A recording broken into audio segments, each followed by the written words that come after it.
예, 수요일 묵상의 시간입니다. 십자가는 죄를 털어내는 방법이 아니라 하나님과 화목되는 관계다.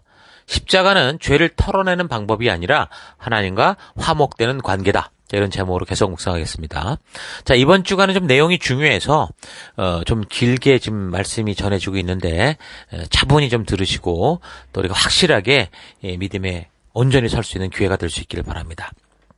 자, 어제 우리는 1장에서 이제 문안 인사와 함께 로마 교회를 방문하여 하나님이 바울 자신에게 보여주셨던 그 복음을 전하기 원하는 그런 간절한 마음을 얘기하면서 이 복음을 전파하기 위해 목숨을 건 자신의 결단과 또 이 복음이 하나님께서 그 백성들로 하여금 생명길로 초대하신 초대장이다라는 것을 말하는 그렇게 이제 바울을 보는데 이 세상에 그 누구라도 하나님에 관한 진리를 사실 본능적으로 알게 하셨다라는 거죠. 우리 양심을 통해 또 자연을 통해.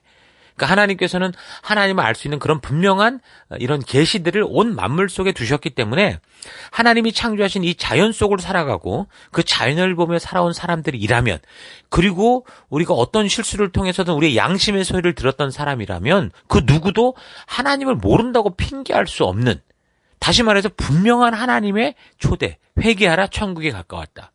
나의 백성들이 돌아오라 라는 얘기를 들은 사람들이다라는 그런 얘기를 했다고 그랬죠. 근데 그럼에도 불구하고 어땠습니까? 이 하나님의 부르심을 듣기 싫어하고 거역하고 자기의 욕심과 생각대로 살아가는 그런 사람들이 만들어낸 이 세상의 부패한 그 모습이 어떠냐라는 것을 이제 쭉 이제 이야기하면서 그런 모습은 사실 그 시대 문제만이 아니라 오늘 우리 시대도 다를 바 없는 그런 것들을 우리가 볼 수 있게 됐습니다. 그러니까 많은 사람들이 자기만 욕심에 빠져 사는 게 아니라 어떻다고 그랬어요. 다른 사람들까지도 그런 욕심으로 끌어들여는 세상. 사실 누군가 꼬시지 않아도 요즘 세상은 다 흉내내는 세상이잖아요. 옆집에서 냉장고를 사면 우리도 사야 되고 차를 사면 우리도 사야 되고 애를 이런 과일을 시키면 우리도 이런 과일을 시켜야 되고 이런 학교를 보면 우리도 보내야 되고 이게 완전히 인간이 이상하게 그런 존재라는 거죠. 그러니까 자기 욕심들이 있다 보니까 누가 꼬드기지 않아도 그냥 그렇게 빨려가는 그런 게 오늘 우리 이 세상의 모습이다. 그게 자연인의 모습이다. 세속의 모습이다. 하나님의 말씀으로 통치받지 못하는 사람의 모습이다. 그런 이야기를 사도 바울이 분명하게 이제 보여주고 말하는 겁니다. 자, 그래서 오늘 2장. 근데 이제 그런 일들이 이 세상의 이야기만이 아니더라는 거죠. 바로 교회인 너희들도 지금 똑같이 그러고 있다라고 얘기를 합니다. 그러니까 1장에서는 이방인들, 이 세상의 상태와 죄의 삶을 얘기했다면 2장에서는 하나님의 선택을 받고 말씀을 맡았다고 한 유대인들. 그러니까 오늘날로 말하면 믿는 자들을 말하는데 그 또한 이 세상과 다를 바 없이 그런 삶을 살고 있더라. 그 얘기를 하는 거죠.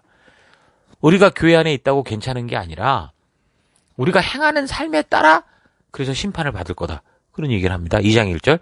당신은 왜 그렇게 끔찍한 사람들 얘기만 합니까? 하고 여러분은 말할 것입니다. 그러니까 1장에서 그런 얘기를 쫙 했더니 이제 바울이 이런 스스로 이제 얘기를 하는 거죠. 그러나 돌려 생각하면 여러분 역시 그들과 동떨어진 사람들이 아닙니다. 그런 자들은 악한 사람들이니 마땅히 벌을 받아야 한다고 여러분들이 말할 때 그것은 바로 여러분 자신을 가리켜 하는 말입니다. 여러분도 그와 똑같은 일을 저지르고 있으니까 말입니다. 그래서 4절 하나님께서 여러분에 대해 오래 참고 계시다는 것을 정녕 모르십니까? 아니면 그런 것은 생각조차 하지 않는 것입니까? 하나님께서 즉각 벌하지 않고 오래 기다려주시는 것은 단지 여러분이 죄에서 돌아설 시간을 주기 위한 것이라는 걸 왜 모르십니까? 하나님께서는 여러분이 회개하기를 따뜻한 마음으로 기다리고 계시는 겁니다. 그러나 여러분은 귀를 기울이려고도 하지 않습니다. 마음이 강팍해서 죄에서 돌이켜서기는커녕 자기가 받을 무서운 벌을 쌓아 올리고 있을 뿐입니다. 하나님께서 정의의 심판관으로 온 세상을 다스릴 형벌의 날이 가까워 오고 있습니다. 하나님께서는 각 사람에게 그가 행한 대로 갚아주실 것입니다. 그러니까 이단 사설은 제쳐두고 세상은 제쳐두고 하나님을 믿는다고 하는 그런 종교를 가지고 있어도 그게 유대파 기독교인이든 헬라파 기독교인이든 로마 기독교인이든 누구든 얼마든지 타락할 수 있다.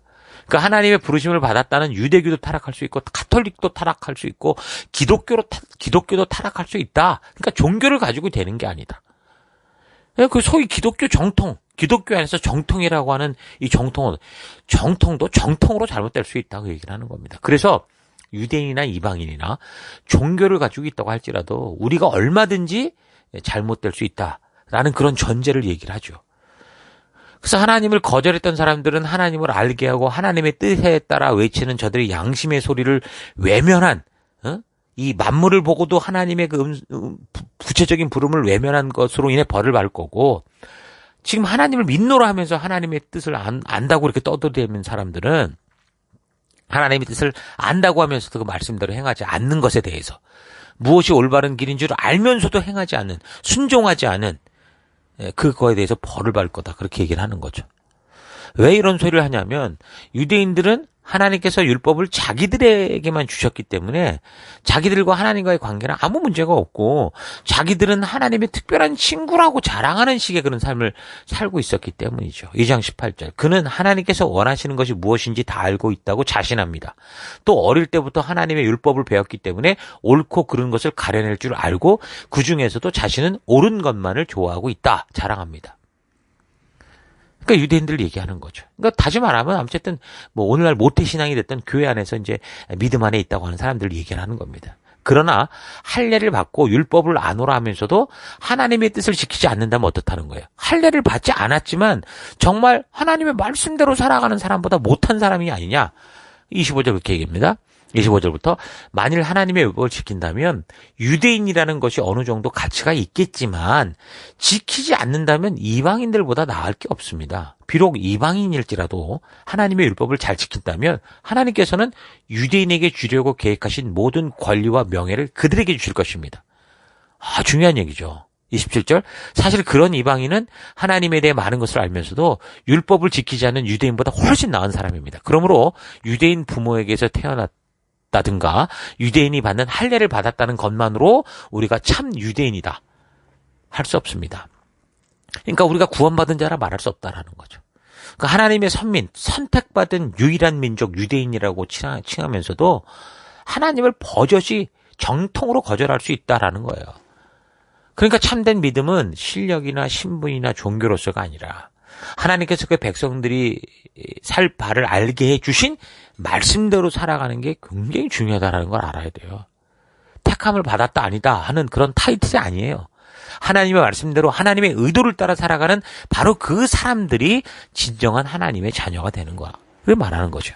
그러니까 참으로 택함을 받은 사람들이라면 하나님과 온전한 관계에 있는 사람이고 하나님은 그렇게 하나님의 의도를 따라 살아가는 사람들을 찾으시고 그들과 함께한다. 정확하게 얘기를 합니다. 2장 29절. 참 유대인이란 그 마음이 하나님과 올바른 관계에 놓여 있는 사람입니다.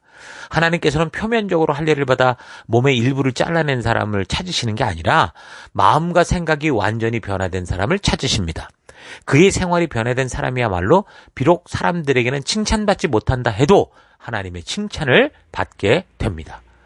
중요한 말씀이 계속 반복되고 있죠. 바울이 왜 이런 말을 합니까?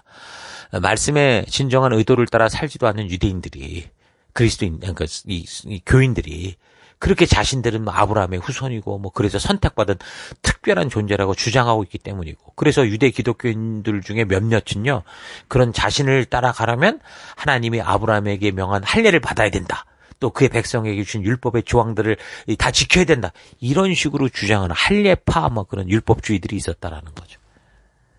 자, 그래서 이제 3장, 2장은 그런 이 믿는 자들의 현실을 보여줬고, 그래서 3장 유대인들에게 분명한 것은 하나님께서 먼저 하나님의 뜻을 알리시고 그 뜻을 세상으로 전하는 역할을 맡은 건데, 그런데 이 유대인들은 이 사명이 마치 자기들만 선택을 받는 그런 것으로 알고 자기들만 특별 혜택을 받은 것으로 착각을 해왔다라는 겁니다. 하지만 그렇지 않다라는 걸 얘기를 하죠. 3장 10절. 기록된 바 의인은 없나니 하나도 없으며 깨닫는 자도 없고 하나님을 찾는 자도 없고 다 치우쳐서 함께 무익하게 되고 선을 행하는 자는 없나니 하나도 없도다. 그러니까 하나님 앞에서 그 어떤 존재들도 하나님의 온전한 뜻을 따라 살아가는 그런 존재는 하나도 없다라는 겁니다. 그래서 모든 사람은 하나님 앞에서 다 죄인일 수밖에 없다. 그 얘기를, 정확한 얘기를 하는 거예요. 유대인이든 헬라인이든 로마인이든 그 누구나 다 죄인일 뿐이다 선포를 하는 거죠. 그냥 하나님이 내버려둔 사람이나 또 하나님의 말씀을 맡았다고 하는 사람들이나 모두가 결국에는 하나님의 뜻이 아니라 자기의 생각과 욕심을 따라 살아가는 그 모습은 다 똑같은 겁니다. 오히려 율법을 맡았다고 하면서 지키지 않는 이들에게는 더 무거운 심판이 있을 거다. 오히려 그렇게 얘기를 해요. 그래서 구원의 길은 율법으로가 아니라 우리가 죄를 벗어버리고 예수 그리스도를 믿기만 하면 하나님께서 우리를 받아들여서 무죄 선고를 해주시겠다고 하신 바로 그 은혜로 말미암아 되는 거다. 그것이 바로 그 은혜가 구원의 길이다. 그 은혜를 믿는 믿음이 구원의 길이다라고 말하는 거. 3장 21절. 그러나 이제 하나님께서는 하늘나라로 가는 다른 길을 보여주셨습니다. 이 길은 선한 사람이 된다든가 하나님의 율법을 지키려고 노력하는 그런 길이 아니라 새로운 길입니다. 그렇다고는 해도 이미 오래전에 성경을 통해 일러주신 것이니까 사실 새로운 길이라고 할 수도 없습니다. 그러니까 하나님이 뭐 구약에 따로 신약에 따로 그런 게 아니에요. 하나님은 언제나 동일한 분이고 어제나 오늘이나 미래에도 똑같은 말씀, 똑같은 약속을 해주시는 분이거든요.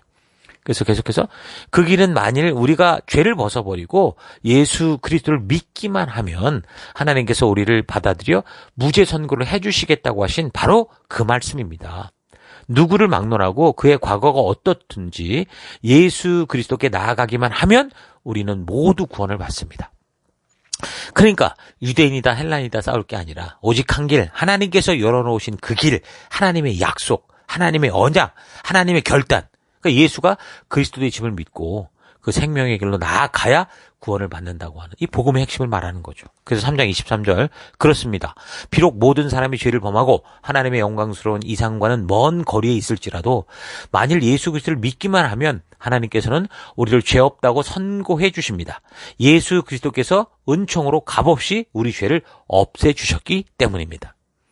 그러니까 만약 율법을 지켜야 구원을 얻을 수 있다고 하면 우리는 그걸 도저히 지킬 수 없는 그런 존재다라는 거를 계속 알게 하는 겁니다. 그래서 하나님은 예수님을 속죄의 제물로 삼으셨고 누구든지 그 피를 힘입어 속죄되게 하신 거예요.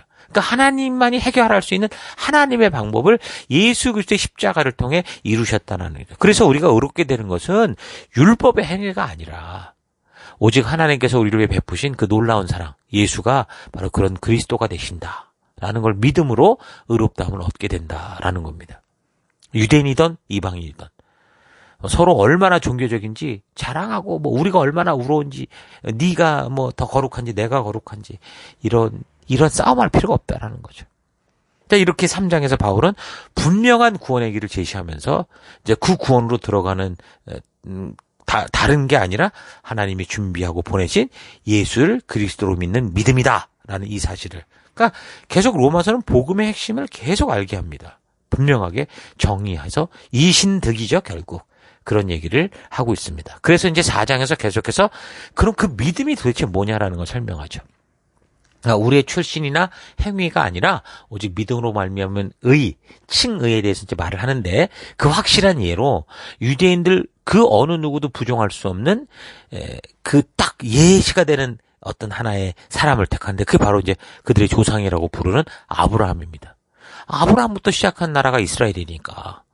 그리고 아브라함으로부터 소개받고 아브라함을 사랑하고 아브라함을 택한 분이 하나님이고 그래서 그것을 믿고 있는 그들이니까 그 아브라함을 예로 드는 거예요. 그 아브라함이 그렇게 하나님의 사랑받는 자녀가 돼서 우리의 조상이 되고 하나님의 사랑받는 그런 자녀가 된 것은 율법의 행위의 결과가 아니라 믿음으로 된 거라는 걸 알지 못하냐 그 얘기를 하는 거죠. 4장 1절. 우리 유대민족의 조상인 아브라함만 해도 믿음으로 구원받는 이 문제로 어떤 경험을 하였습니까? 하나님께서 그를 받아들이신 것이 바로 과연 그가 선한 일을 했기 때문입니까? 정말 그렇다면 그는 그 일을 자랑하고도 남을만 하죠. 그러나 하나님이 보시기에 아브라함은 내세워 자랑할 것이 하나도 없습니다. 3절. 그래서 성경에도 여호와께서는 이렇게 믿는 아브라함을 흐뭇하게 생각하시고 그를 인정해 주셨다라고 기록되어 있는 겁니다. 그러니 아브라함이 하늘나라에 들어갈 자격을 얻는 것은 그가 선한 일을 했기 때문이 아닙니다. 구원은 값없이 주는 선물입니다. 만일 선한 일을 해야 구원을 받는다고 한다면 어떻게 구원을 값없이 주는 선물이라고 할 수 있겠습니까? 자기가 일한 대가로 얻으려고 하는 사람에게 구원은 주어지지 않습니다. 비록 죄인일지라도 하나님의 진노로부터 자기들을 구원하여 주실 분은 오직 그리스도뿐임을 믿을 때 하나님께서는 그들을 올바른 사람으로 인정해 주십니다. 그러니까 우리가 어렵게 된 것은 행위와 무관하고 할례와 무관하고 율법과 무관한 것이고 오직 믿음으로만 된다라는 것을 분명하게 증거하고 증명해 가는 거죠. 근데 사람들은 참 이상하게도요. 공짜를 좋아하잖아요. 근데도 이 구원의 문제에 있어서는 뭔가 자기가 합당한 어떤 그 기여를 해야 된다라고 생각을 하는 것 같아요. 그러니까 선한 일을 해야 천국을 가고 악한 일을 하면 지옥으로 간다라고 생각한다라는 거죠. 그래서 이제 한국의 기독교인들은 구원에 있어서는 유대인들처럼 뭔가 자기가 뭐 율법을 지키고 어떤 그런 자기의 기여가 있다고 그렇게 생각을 해요. 그래서 구원은 믿음으로 된다라고 말하면서 그 믿음을 행위로 생각을 하는 거죠. 그러니까 내가 믿었기 때문에 내가 구원을 받았다. 그 말도 웃긴 거 아닙니까? 내가 믿었기 때문에라는 그 구원을 받을 수 있던 그 주체가 바로 나라는 거야, 나. 마치 내 자신이 그렇게 했기 때문에 내가 이제 구원 얻었다. 근데 그거는 내가 믿었기 때문에 해서 사실은 내가가 더 중요하게 생각하면서 믿었기 때문이라는 말이 이게 겹쳐지니까 마치 자기가 믿음으로 구원을 받은 것처럼 착각을 하는 거죠. 이런 사람들이 정작 그리스도인이 되면 어떻게 하냐면 정말 이제는 하나님의 백성답게 그 말씀대로의 삶을 살아가는 그런 일에 있어서 자신이 이제 주도적으로 말씀을 깨달아가고 말씀을 통해 알게 된 하나님의 그 가치를 따라 순종해야 되는 그 행함으로 가야 되는데 그게 아니라 그때는 이제 능력 있는 하나님께서 나를 대신해서 이루어달라 뭐 이런 식으로 막 기도로 아주 신령한 그런 삶을 살겠다고 이상한 은혜를 간구하죠. 그래서 믿음으로 살아간다고 하면서 정작 하나님의 뜻을 알고 그 뜻대로 순종해야 되는 그런 일이 아니라 아주 신령한 사람이 하는 기도를 통해서 그러니까 하나님을 마술램프 속에 지니처럼 움직여서 내가 할 일을 하나님께 시키려는 그런 식의 신앙을 합니다. 아니 하나님이 우리를 구원하셔서 하나님의 뜻을 알게 하고 하나님의 뜻대로 살라고 우리를 보냈는데 하나님의 뜻대로 우리가 살아야 되고 행해야 되는데 그 일을 하나님을 불러서 시키려고 하는 이게 이상하게 우리나라에는 이런 식의 신앙이 무슨 진짜인 것처럼 그게 더 신령한 것처럼 그래서 뭐 우리가 행하려고 하면 조금밖에 못하지만 기도하면 뭐 엄청난 일이 이루어진다. 뭐 이게 맞지도 틀리지도 않은 이상한 얘기들을 그렇게 믿고 살아가는 걸 봅니다. 여러분 절대 그렇지 않습니다. 아브라함이 하나님이 그를 부르시며 말씀하실 때 그 말씀을 듣고 믿음으로 나올 때 하나님께서 그것을 의롭다고 보아주신 것처럼 우리의 구원 또한 하나님께서 우리를 위해 준비하고 행하신 그 일, 뭐예요? 십자가의 예수를 그리스도로 믿고 나오는 그럴 때 하나님께서 그거를 우리의 의로 보시고 받아주시는 거예요. 4장 22절. 아브라함의 이 믿음 때문에, 아브라함이 그렇게 믿음 때문에 하나님께서는 그의 죄를 용서하고 그를 죄 없는 자라고 선언해 주시는 것입니다. 하나님께서 그를 받아들여 의롭다고 인정하신 이 복된 선언이 기록된 것은 단지 아브라함만을 위한 것이 아니라 우리들도 위한 것입니다. 우리가 우리 주 예수를 죽은 자 가운데서 다시 살리신 하나님의 약속을 믿을 때 아브라함을 받아들인 것과 같은 똑같은 방법으로 하나님께서는 우리들도 받아들이신다는 것을 약속하고 보증하는 것입니다. 24절까지 읽어드렸습니다. 그러니까 아브라함이든 인류 그 누구든 그 누구도 그동안 하나님이 용서하실 만한 어떤 합당한 행위를 해서가 아니라 말하자면 이런 거예요. 죽음으로 가던 그 길에서 우리를 불렀는데 우리가 네 하면 쳐다봤다라는 거죠. 그 하나님이 그거 하나 보고 우리를 불쌍히 여겨서 우리 죄악을 대신 감당해 주시기로 했다라는 거예요. 그러니까 어떻게 보면 그 누구도 이해할 수 없는 일이에요. 왜? 나를 왜? 라고 의아해할 정도로 그런 하나님의 전적인 네 하고 봤는데 우리는 그렇게 그냥 고개를 돌렸을 뿐인데 하나님은 우리를 너무 불쌍히 여기신 거예요. 여러분 그 TV에서 그 동물 관련된 프로그램들을 이렇게 보면 그 주인을 잃고 길거리를 배회하는 그런 이런 동물들을 구출하는 그런 내용들이 있는데 이 막 주인들로부터 학대당하고 버림받은 그런 또 집을 잃은 그런 개들이 막 길을 막 헤매고 다니면서 여기저기 공격당하고 뭐 심지어 차에 치이기도 하고 막 먹을 거 찾아서 여기저기 막 눈치 보고 다니고 그러다가 너무 춥고 긴 겨울밤 그 밖에서 오들오들 떨며 지내다가 결국에는 막 눈밭에 쓰러져 막 얼어 죽어가는 그런 동물들을 막 구하고 막 그럴 때를 볼 때가 있는데 그 볼 때마다 정말 너무 가슴이 찢어지더라고요. 그러니까 그보다 더한 모습이, 예? 하나님이 우리를 보는 모습이었다라는 거예요. 우리는 지금 멀쩡하게 이렇게 막 과학의 시대에 뭐 명품을 들고 다니니까 괜찮은 거예요. 이게 교만이라는 거예요, 그게. 근데 하나님이 우리를 볼 때는 뭐 그렇게 명품으로 치장한지 모르나 결국은 그렇게 죽음으로 갈 너무너무 불쌍한.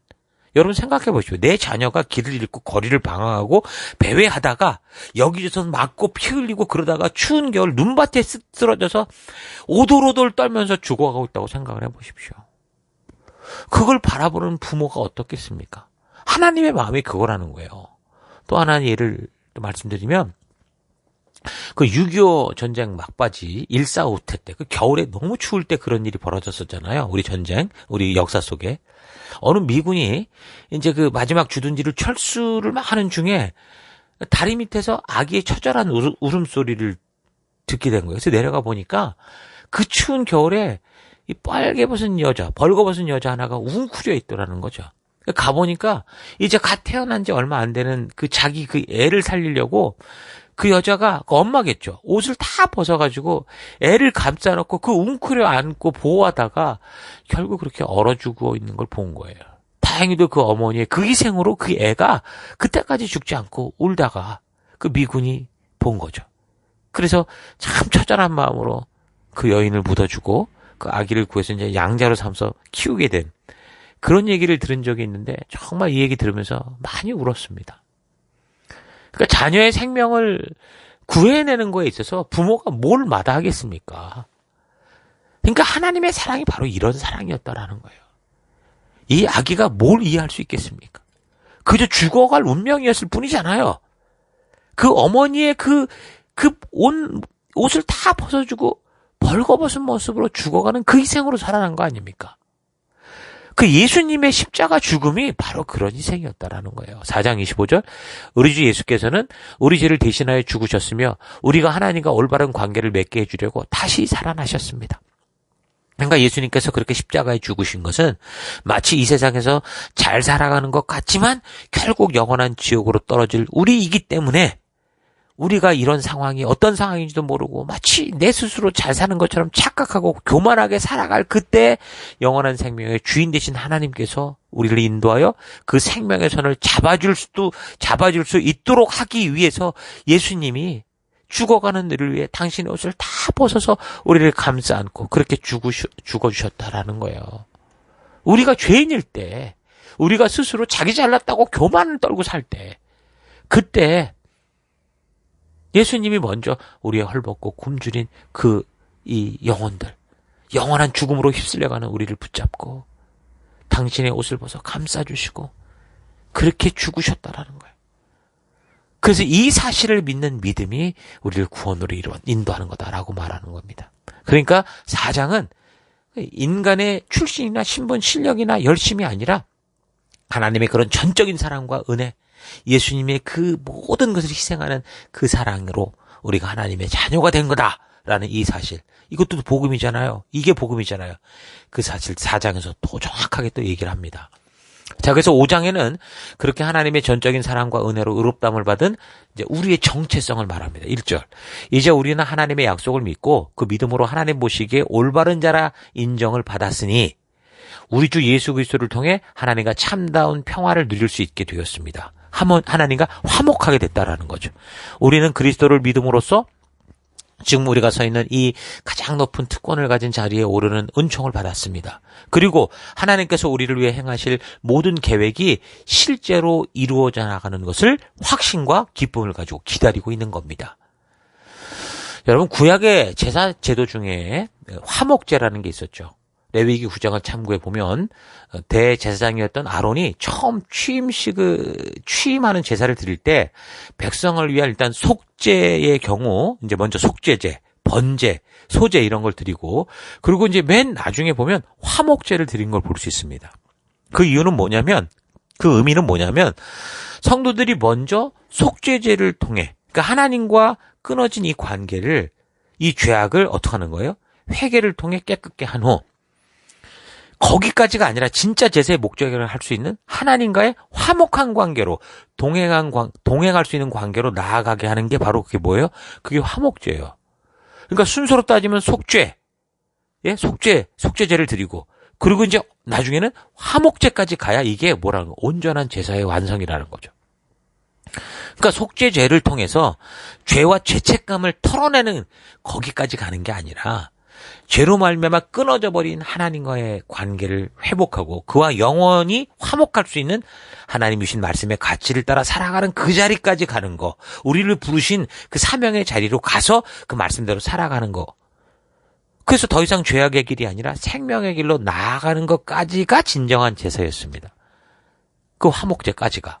그래서 이제 속죄의 피로 의롭게 된 성도의 삶, 그러니까 예수로 말미암아, 십자가로 말미암아 속죄되어진 우리는 예수님의 그 죽으심과 부활하심을 통해 화목제로도 죽으셨다고 말씀하잖아요. 그거로 인해서 우리가 이제 하나님과 화목하는 자리로 나아갈 수 있는 하나님의 자녀된 정체성을 가지고, 그래서 그 말씀, 하나님 주신 이 법도와 규례와 명령의 가치를 따라 살아가는 그런 삶이 되어야 된다라는 거죠. 이렇게 하나님과 화목하게 된 성도의 정체성을 알고 살아가는 삶은 사실 늘 말하지만 세상에서 볼 땐 힘들고 고날 수 있다고 그랬죠. 세상에 걷는 쾌락과 죽음의 길과는 전혀 다른 생명과 진리의 길로 걷기 때문이죠. 그러니까 나아가고 추구하고자 하는 방향이 서로 부딪히는 반대 방향이더라는 겁니다. 그래서 5장 3절, 우리는 어떤 어려운 문제와 공경에 처했을 때도 그것들이 가져다 줄 좋은 결과를 생각하며 기뻐할 수 있습니다. 시련은 오히려 우리에게 인내를 배우게 하고, 인내는 강인함을 길러주어서 하나님을 향한 우리의 희망과 믿음을 흔들리지 않는 굳건한 것으로 만들어주기 때문입니다. 그러니까 구원받았다고 죄 탈탈 털고 구름 타고 다니면서 뭐 자기가 원하는 대로 뭐 기도만 하면 소원이 이루어지는 그런 게 아니라, 우리가 하나님과 이제 화목되어서 그의 백성답게 하나님의 말씀의 가치대로 이 땅을 살아갈 때 이 세상에서는 대로가 아니라 오히려 좁은 문, 좁은 길, 그게 또 환란이 있기 때문에 그 환란을 인내하고 말씀을 따라 생명의 길로 걸어가는 것. 그게 우리의 성도의 모습이다. 이 땅을 살아가는. 소망을 잊지 마라. 우리가 그 소망을 잊지 않으면 우리 더 강인해질 수 있다. 그 얘기를 하는 겁니다. 자, 그러면서 하나님께서 우리를 어떤 자격이 되어 우리가 어떤 자격이 있어서 구원해 주실 게 아니라, 우리가 죄인 되었을 때 아무런 쓸모도 없는 그때, 아까도 말했지만 이미 말한 것처럼 마치 태어나자마자 버림받아 죽을 운명에 처한 우리를 불쌍히 여기셔서 우리를 구원하기 위해 먼저 예수님께서 자기의 목숨을 주어서 우리를 품어주시고 우리를 품고 그 죽음으로 그 사랑을 베풀어 주셨다라는 사실을 계속 말합니다. 5장 6절. 우리가 피할 길 없는 궁지에 빠져 있던 그때, 바로 그때 그리스도께서 오셔서 당신에게는 아무 쓸모없는 우리 죄인들을 위해 죽으셨습니다. 설령 우리가 선한 사람이라 할지라도 누군가가 우리를 위해 죽는다는 것은 기대할 수 없는 일입니다. 그런데도 죄인인 우리를 위해 하나님께서는 그리스도를 보내셨고, 그리스도께서 우리 대신 죽어 하나님의 그 깊은 사랑을 우리에게 보이셨습니다. 그러니까 그렇게 바로 내 죄악으로 죽을 나를 위해 희생의 제물이 되어주신 분이 바로 예수 그리스도다라는 사실. 그 복음의 핵심, 나를 위해 온 옷을 벗어서 나를 감싸고 그 추운 겨울에 그렇게 얼어 죽을 수밖에 없는 그 어머니와 같은 그 사랑을 계속 말해주죠. 5장 10절. 우리가 하나님의 원수였을 때도 그 아들의 죽음으로 하나님께로 되돌아오게 하셨으니 우리가 하나님의 친구가 되고 하나님께서 우리 가운데 살아계시는 지금에야 얼마나 더 큰 복이 우리를 위해 준비되어 있겠습니까? 이제 우리는 하나님을 섬기는 기쁨을 누리게 됐습니다. 이 모든 것이 우리를 하나님의 친구로 만들어주려고 우리 죄를 대신해 죽으신 예수 그리스도 덕분입니다. 여러분, 이런 말씀을 읽을 때 단지 우리가 죽을 뻔하다가 살아나게 됐다, 그 정도에 만족하는 게 아니라 하나님께서 우리의 바른 정체성을 알게 하시기 위해 어떤 일을 하셨는가를 기억해야 됩니다. 그래서 우리는 성도로서의 존재가 얼마나 중요한지, 얼마나 귀중한 생명인지, 우리가 셀 리더라면 우리가 맡은 이 생명이 그 예수님께서 그 옷을 다 벗어 우리를 덮어주고 당신은 그렇게 죽어갈 수밖에 없었던, 그렇게 살려낸 그 성도다라는 이 성도의 정체성을 우리가 바르게 알고 섬겨야 됩니다. 우리 자신도 그런 존재고요. 그래서 이 성도의 정체성, 어떻게 구원받은 자고 얼마나 귀중한 생명인지를 아는 건 너무너무 중요한 겁니다. 그래서 우리에게 그런 바른 성도의 정체성을 주시기 위해서 우리 주 예수 그리스도께서 행하신 일이 과연 우리에게 어떤 의미가 있고 하나님께서 예수 그리스도를 보내셔서 하게 하신 그 일이 어떤 일인지 계속 설명을 합니다. 그러니까 한마디로 우리 조상 아담이 모든 인류를 죄악과 죽음의 길로 빠뜨렸다면 우리 예수님은 그 죽음의 길에서 생명의 길로 돌아서게 할 유일한 길이 되어주셨다. 이게 사실 복음이잖아요. 이걸 계속 말합니다. 5장 15절. 인간의 죄와 하나님의 용서 사이에는 얼마나 큰 격차가 있습니까? 아담은 자기 죄로 많은 사람을 죽음에 이르게 하였습니다. 그러나 예수 그리스도께서는 하나님의 은총으로 많은 사람에게 용서를 가져다 주셨습니다. 아담이 저지른 한 번의 죄가 많은 사람에게 죽음의 형벌을 가져다 준 반면에 그리스도께서는 값없이 많은 죄를 용서해 주실 뿐 아니라 영광스러운 생명까지 주십니다. 아담이라는 한 사람의 죄로 죽음은 모든 사람을 지배하게 되었으나 예수 그리스도에 의해 하나님의 용서와 무죄 선언이라는 선물을 거저받고 모두 생명을 다스리는 임금이 되는 것입니다. 18절 그렇습니다. 아담의 죄는 모든 사람에게 형벌을 가져왔으나 그리스도의 의로우심은 사람들을 하나님 앞에서 올바른 사람으로 만들어 길이 살게 하신 것입니다. 19절 아담은 하나님께 불순종하여 많은 사람을 죄인으로 만들었지만 그리스도께서는 하나님께 순종하여 많은 사람을 의로운 사람으로 만드셨습니다. 그러니까 바울은 이렇게 아담과 그리스도를 비교하면서 아담이 온 인류가 지옥으로 가는 길로 이끈 그런 결정적인 인물이었던 것처럼 예수님은 온 인류가 생명의 길로 나아갈 방향을 바르게 되돌이킨 모든 인류를 하나님께로 돌아오게 하는 하나님이 보내신 길과 진리와 생명, 유일한 길, 메시아, 구세주, 그리스도다라는 사실을 말해주는 것. 그게 5장의 이야기입니다. 자, 오늘 우리가 여기까지 나누겠는데 오늘 나는 묵상을 통해서 우리가 믿음으로 하나님의 자녀가 됐다는 이 사실, 그 무엇보다 그 화목하는 길로 우리를 이끌기 위해 예수님이 자신의 생명을 주셨다라는 사실 잊지 말고 이 시대에 그런 소중한 생명을 얻는 성도답게 하나님이 그 백성들에게 주신 하나님 나라의 법도와 규례와 명령의 가치를 따라 힘써 살아가는, 기쁘게 살아가는 우리가 됐으면 좋겠습니다. 자, 오늘 하루 나는 예수를 믿고 살아가는 것이 단지 죄의 문제를 해결하고 그냥 죄를 짓지 않으며 살아가는 것이고 그저 예배에 정기적으로 참석하고 봉사하는 것이라고 생각하며 그렇게 살아오지 않았는가 되돌아보십시다. 예수를 믿는다는 것은 우리를 위해 목숨을 주셔서라도 죄의 문제를 해결하여 결국 하나님과 자녀된 관계로 회복하여 하나님이 창조하시며 기뻐하셨던 하나님과 더불어 살며 동행하는 삶을 살아가는 천국 백성다운 삶을 이 땅에서 살아가는 겁니다.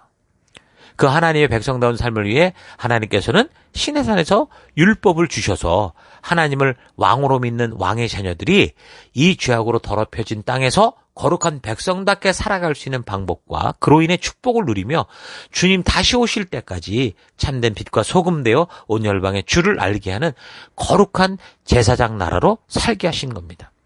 그런 약속을 유대 이스라엘이 처음 맡았지만 저들은 결국 그 약속을 떠나 자기가 원하고 기대하고 자기가 하고 싶은 길로 가버렸고 이제 예수 그리스도로 말미암아 그를 믿는 자, 남은 자, 교회, 성도에게 그런 사명, 거룩한 제사장 나라답게 살아가는 삶이 주어진 겁니다. 그래서 여러분과 제가 오늘 이 시대를 살아가는 빛이요 소금이요 남은 자요 그렇게 거룩한 열방의 제사장이 된 거죠. 자, 어떻게 보면 복잡하게 설명을 하고 있는 것 같지만 크게 보면 그러니까 우리 모두는 죄인이고 이미 지옥으로 가는 길에 떨어져서 그렇게 죽음으로 가는 자들이고 그래서 그 어떤 스스로의 노력으로도 이 지옥의 길에서 생명의 길로 나아갈 수 없는 존재들이기 때문에 그래서 반드시 하나님께서 먼저 손을 내밀어 주셔서 잡아주셔야만 그 죽음의 길에서 벗어나 생명의 길을 갈 수 있다.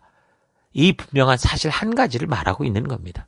이 한 가지 유일한 생명의 길을 위해 예수님이 이 땅에 보내셨고 그를 저주받을 십자가에 못 박아 죽게 하심으로 우리의 죄를 도말하여 오직 그 주 예수 그리스도를 하나님의 아들이요 하나님의 언약의 성취임을 믿음으로 천국 생명의 길로 나아가게 하신 거죠.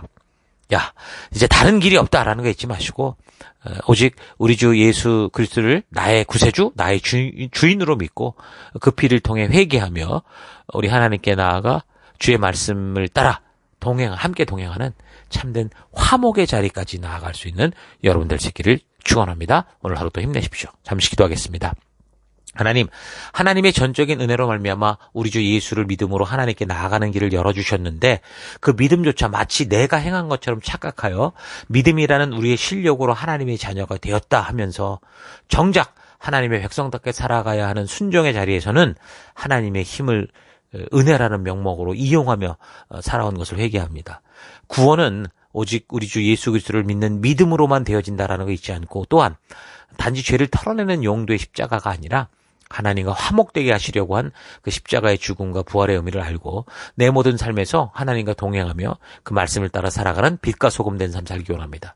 너무도 분명하게 쉽게 우리에게 하나님의 뜻을 나타내 주시는데 자꾸 이 확실하고 정확한 복음의 소식을 복잡하게 꼬고 과잉 해석하며 무리한 종교 지식을 자랑하는 그런 것에 빠지지 않고 주님의 진심을 믿음으로 또 말씀대로 살아가는 그런 하루하루 되기를 원합니다. 하나님, 정말 이 십자가는 죄를 털어내는 방법, 내 마음 편안한 방법이 아니라 하나님과 화목되어 하나님의 자녀답게 살아가는 하나님 그런 정말 유일한 길이다라는 거 잊지 않고 오늘도 그 십자가의 길, 그 말씀의 길 걷는 내가 되기 원합니다. 그 길로 이끄시고 인도하신 하나님 감사드리고 예수님 이름으로 기도했습니다. 아멘.